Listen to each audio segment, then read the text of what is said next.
So you're thinking about opening up an LLC and maybe you're right on the verge of finally getting it going. Look, in the world of YouTube and in the world of the internet, then I'm sure you can find countless amounts of videos where they'll tell you 50 reasons why you should get an LLC, how to open an LLC, why you shouldn't open an LLC. This is how you open up an LLC. But look, this video is going to be the exact opposite from that, because in this video, I actually want to share with you a couple of reasons why you may want to reconsider, or rather a few things of what you want to look at before you actually decide to open up your LLC and get that business off the ground, again, under that limited liability. Now, full disclosure, I don't want you to take this as CPA advice or as legal advice. Obviously, that's what your CPA is for, or maybe your tax attorney, your tax lawyer, whoever helps you with your taxes.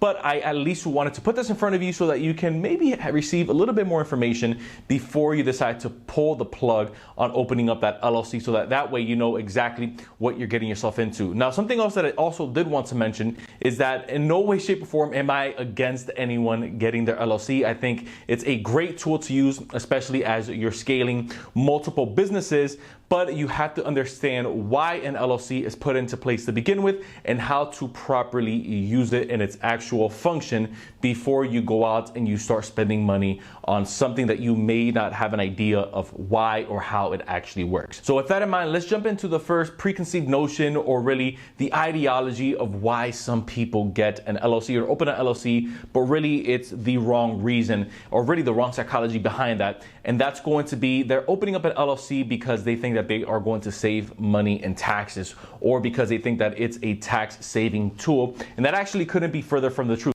You see, a sole proprietor and an LLC holder, again, if you have an LLC, is going to be taxed the same exact way.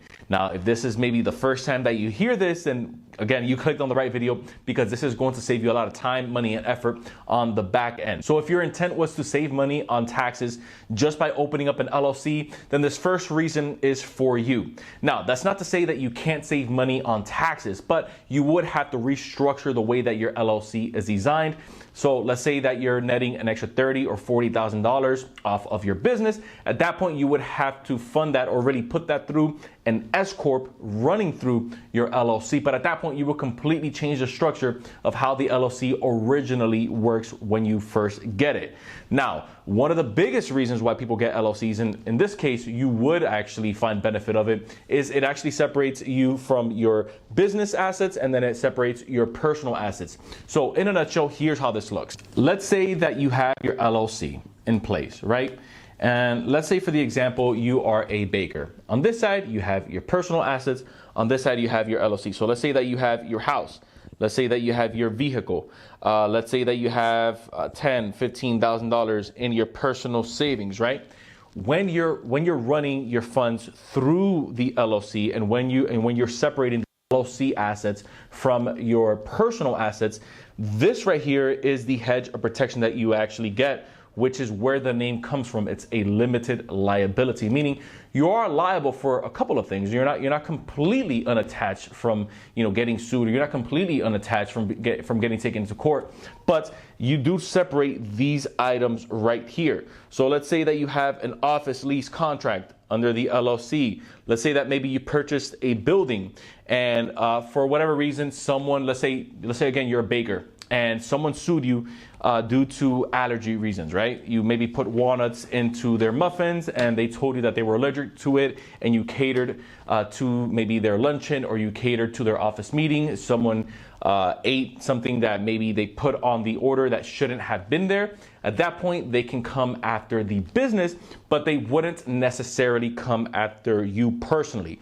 So let's say John Doe or John Smith is completely separated from John the baker. So if John the baker closes down the street, then he or she can obviously open up another entity or another LLC and pick operations back up. Now, are there legalities to this? Obviously there are, because every state has its own guidance, every state has its own regulations of how their businesses are structured. But overall, with an LLC, let's say if that LLC gets shut down for that operation, that person would be able to open up another LLC and kind of restart that process and then pick up where they last left off, which is how we see some of these big companies go bankrupt. But let's say the owners, the CEOs, or the presidents, don't actually lose the homes, don't lose the yachts, don't lose the boats, because they're protected apart from what they have cushioned in that LLC. Now, some people actually think the opposite, and some people think that LLCs actually flag you more by the IRS or cause maybe the IRS to kind of pinpoint you more for an audit. And that right there couldn't be further from the truth either. You see, there actually has been countless studies that have come out stating that, well, there's really no difference of whether someone's, let's say, a DBA doing business as, a sole prop, or an LLC in terms of it actually raising a flag for the IRS to say, hey, let's go ahead and take a look at your file. But here's what does end up happening, and here's a big mistake that a lot of especially new startups and new business owners commit. When you had that LLC, you have now your bank that pretty much you should have that statement under, and then you have your personal assets.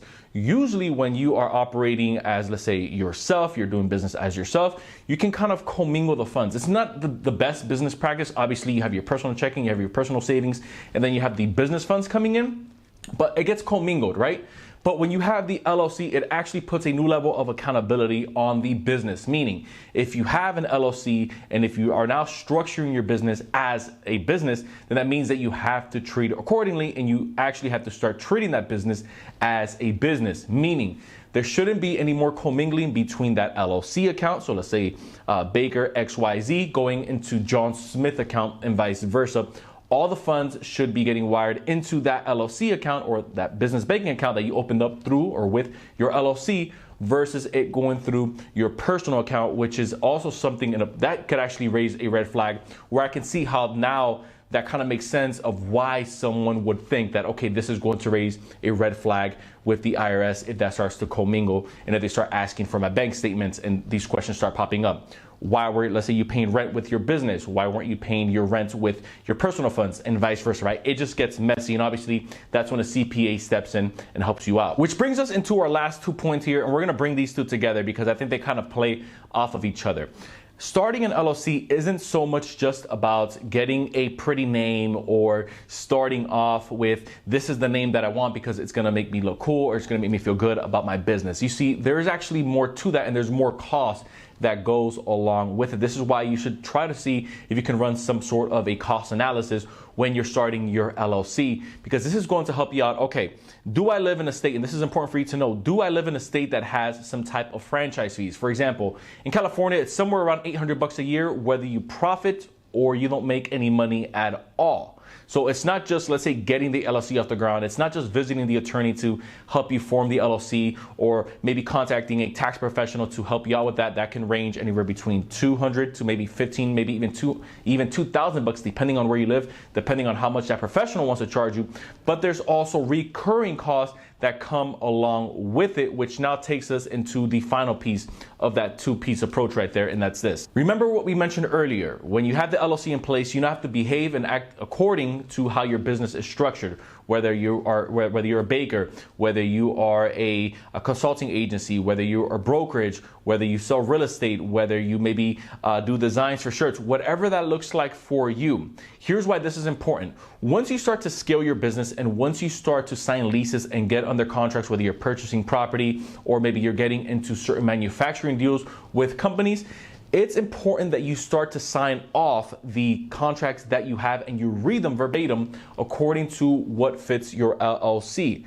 There's so many entrepreneurs out there and business owners that make the mistake of, let's say, signing contracts and signing leases under John Doe when they should have signed it under the actual LLC name. This is why you have the LLC to begin with, because this is what protects you from, again, those lawsuits or someone coming after you for maybe some type of service that you provided, or again, false allegations. This is why you put the LLC in place to begin with.